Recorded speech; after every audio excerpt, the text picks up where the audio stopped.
Halo teman-teman KDKJ, salam kenal. Nama saya adalah Flora Lawai, atau yang biasanya teman-teman itu kenal dengan panggilan Flora Flow. Ya, saya akan memperkenalkan diri saya terlebih dahulu. Saya adalah seorang vlogger yang tinggal di desa kecil yang berada di Kecamatan Busang, yaitu terletak di Kabupaten Kutai Timur, Provinsi Kalimantan Timur atau Kota Samarinda, seperti itu. Nah, saya ini kesehariannya adalah selalu tertarik untuk merekam hal-hal yang berada di sekitar saya. Nah, berhubungan di Desa Mekar ini adalah satu desa yang kental banget dengan budaya atau seni kita, suku Dayak Kenya, baik itu melalui ukiran, bahasa, budaya, dan banyak lagi seperti itu. Jadi aku sampai kayak cerita-cerita nenek moyang zaman dulu aja itu aku penasaran banget, udah tertarik banget gitu. Kayak misalnya hari ini udah denger, besok pengen denger lagi, seperti itu. Jadi aku orangnya sangat tertarik sih terhadap budaya atau seni yang kita miliki, seperti itu. Nah, pas juga berkenaan dengan memperingati Hari Sumpah Pemuda ini, di sini akan ada 3 poin yang akan saya sharing atau yang akan saya bagikan ke teman-teman seputar peran kita sebagai generasi muda dalam melestarikan budaya yang kita miliki. Nah, teman-teman, apa nih peran atau aksi kalian dalam melestarikan budaya yang kita miliki?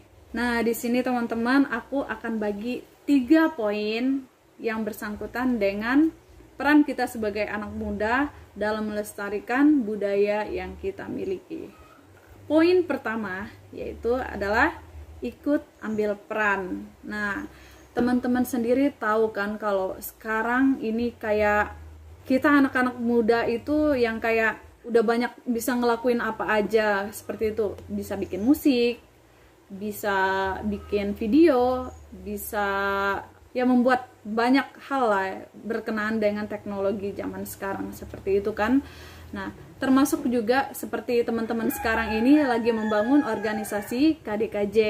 Nah, pertama itu kita harus ikut ambil peran, maksudnya kita berani seperti itu, ikut campur dalam suatu organisasi yang organisasi ini baik, seperti itu, yang kita pikir ke depannya melalui organisasi ini kita bakalan kembangin ini, seperti itu. Nah, contohnya seperti organisasi KDKJ ini kan, teman-teman itu udah bagus banget, udah ada pemikiran atau ide buat bangun organisasi ini untuk membina atau mengasah lagi kemampuan, baik mengumpulkan teman-teman yang sama suku atau sama darah seperti kita Dayak Kenya yang berada di Jakarta, seperti itu. Jadi udah bagus banget teman-teman ngambil peran di situ.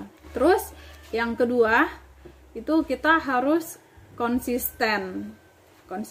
Nah, kalau misalnya teman-teman sudah terjun dalam dunia itu, kalau misalnya teman-teman tertarik kayak di dalam membuat musik, membuat video, atau menari, ya semuanya yang berhubungan dengan melestarikan budaya kita lah, seperti itu kan. Jadi udah bagus banget, apalagi organisasi yang teman-teman sedang bangun atau sedang bina sekarang ini, organisasi kerukunan Dayak Kenya Jakarta, udah bagus banget. Tinggal teman-teman jaga aja lagi, kayak misalnya ini organisasinya udah jalan, seperti itu, dan kalian itu harus tetap hidupin seperti itu. Jangan yang dari awal aja kita kayak yang wow menggebu-gebu seperti itu, tapi ntar lama kelamaan itu udah makin down, udah malas, udah nggak ada lagi aktivitas, nggak ada lagi aksi yang dilakukan, seperti itu.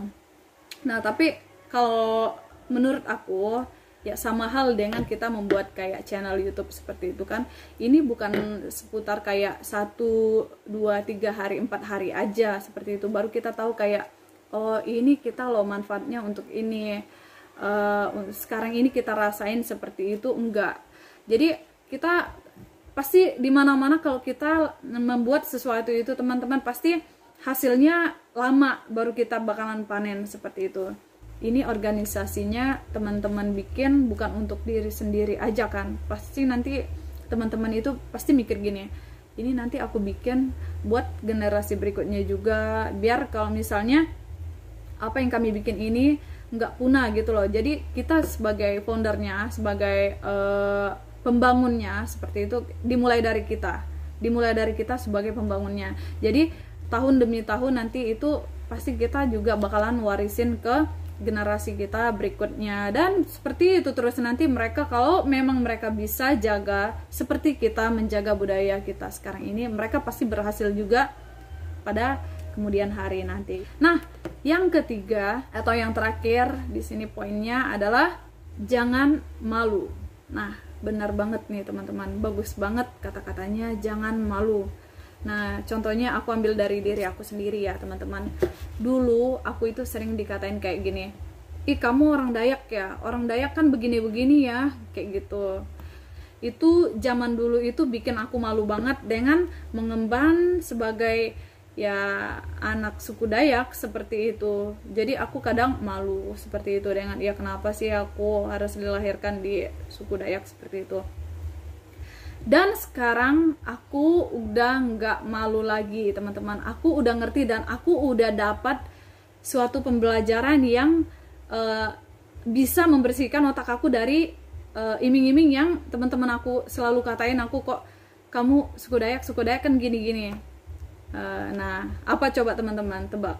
Selama ini kan aku sering banget nih teman-teman kayak cerita-cerita atau dengerin cerita dari orang-orang tua, dari ya kakek-kakek, nenek-nenek yang ada di sini.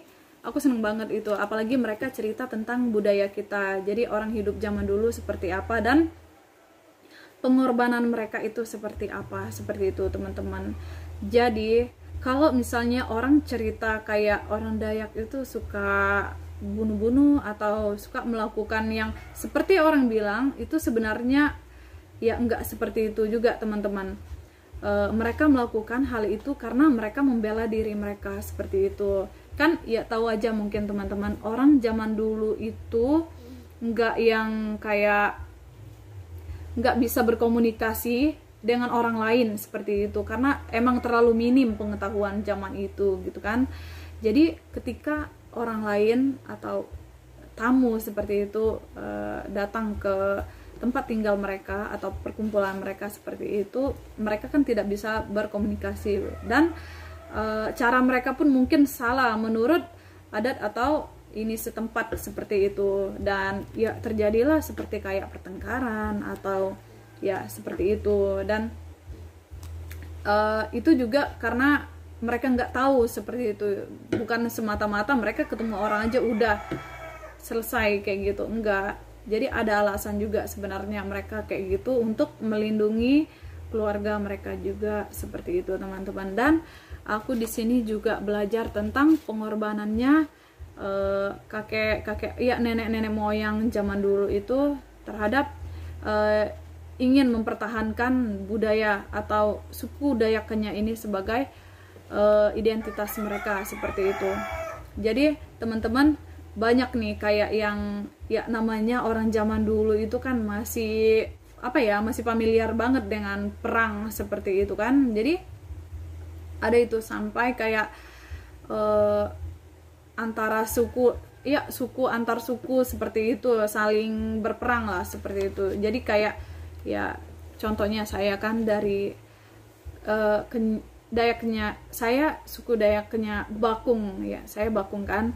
Jadi hampir aja kayak gitu punah kayak suku kami seperti itu, klan mungkin ya di situ, karena di situ kan ya banyak banget nih suku-suku Dayak yang saling berperang seperti itu. Jadi kayak hampir aja kami udah habis seperti itulah ininya orang-orangnya seperti itu kan. Tapi dengan pengorbanan atau kayak kan zaman dulu itu kayak yang anak-anak mungkin SD aja udah dilatih buat berperang seperti itu demi tetap menjaga supaya mereka tetap hidup seperti itu, dan terlebih lagi untuk melindungi keluarga mereka, anak-anak mereka. Jadi tapi yang di situ yang berperang itu cuman anak laki-laki dan orang tua laki-laki seperti itu. Dan kalau saya dengar sih ceritanya itu kayak ya mereka rela itu enggak tidur, jadi di rumah pun mereka tetap memakai baju dengan peralatan mereka seperti topi yang memiliki bulu, tetap memegang apa ya untuk tusuk itu, kalau bahasa Dayaknya itu nyatap seperti itu. Jadi mereka sampai tidur juga masih pegang itu gitu loh, demi ini. Nggak sampai situ aja, kadang juga mereka diserang atau dibakar rumahnya seperti itu, keluarga anak istri mereka juga meninggal seperti itu. Dan dari cerita yang seperti ini adalah salah satu ceritanya aja buat teman-teman, banyak lagi cerita yang lain. Dan mulai dari sini saya itu punya kayak rasa tanggung jawab sebagai anak Dayaknya. Ini loh, saya dilahirkan dari mereka yang udah berkorban tadi. Jadi masa sih di zaman sekarang itu dikatain seperti itu aja udah enggak deh, enggak, malu apa sama yang udah zaman dulu itu udah mati-matian, udah ngorbanin dirinya dia buat ngelindungin keluarga, terus yang ngelindungin sukunya dia sendiri seperti itu. Enggak malu kah sama mereka yang udah berkorban, udah berperang demi kita seperti itu loh. Nah, di situ makanya zaman sekarang ini saya udah nggak malu lagi teman-teman buat ngakuin identitas diri saya sebagai suku Dayaknya atau orang Dayaknya asli seperti itu. Nah, itu tadi poin yang terakhir, yaitu jangan malu.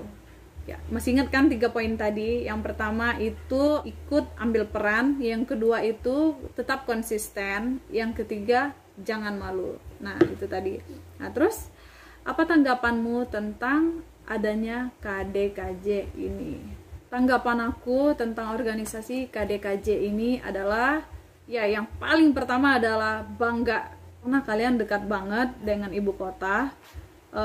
Kalian pasti tahu perkembangan yang lebih cepat itu seperti apa di sana. Dan ya, aku seneng banget akhirnya lembaga atau organisasi ini ternyata yang bangun adalah muda-mudi yang di sana ya, pemuda-pemudi atau generasi mudanya yang di sana ya. Salut banget buat kalian berani membangun organisasi ini. Dan aku juga punya pesan tentunya untuk pemuda-pemudi KDKJ yang berada di Jakarta. Yang pertama yaitu harus tetap semangat dalam membina lembaga atau organisasi ini.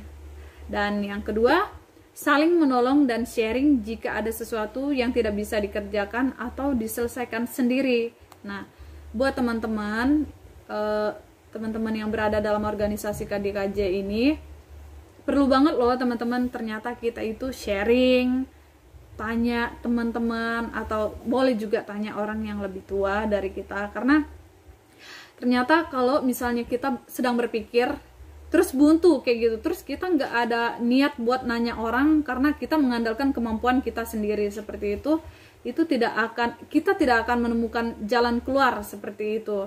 Malahan kita pasti bakalan stuck di situ-situ aja. Dan ada gunanya loh teman-teman kalau kita itu sharing atau bertanya pendapat orang. Kita itu bisa kayak yang mendapatkan hal baru seperti itu.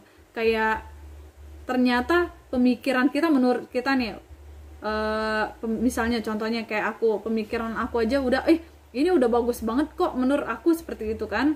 Tapi kita nggak tahu loh teman-teman, ternyata teman-teman kita yang lain itu mereka punya ide-ide lain yang kalau misalnya digabungkan dengan ide-ide kita itu bakalan jadi ide-ide yang lebih luar biasa lagi. Dan itu pasti bisa seperti itu.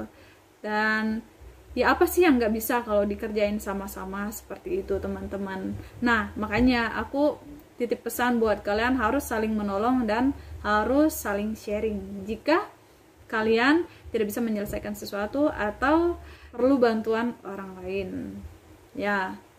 Dan yang terakhir, di sini aku berpesan, jika teman-teman KDKJ butuh bantuan, aku Flora Flow siap membantu teman-teman semua yang berada di organisasi KDKJ ini. Baik teman-teman, akhirnya sampai juga di penghujung sharing ini. Aku mengucapkan terima kasih banyak ke teman-teman sudah mau mempersilakan saya untuk berbagi sharing pada hari yang indah ini, dan semoga kedepannya organisasi atau lembaga KDKJ tetap berkembang dan tetap bisa menjadi organisasi yang mengharumkan dan melestarikan nama suku Dayak Kenya.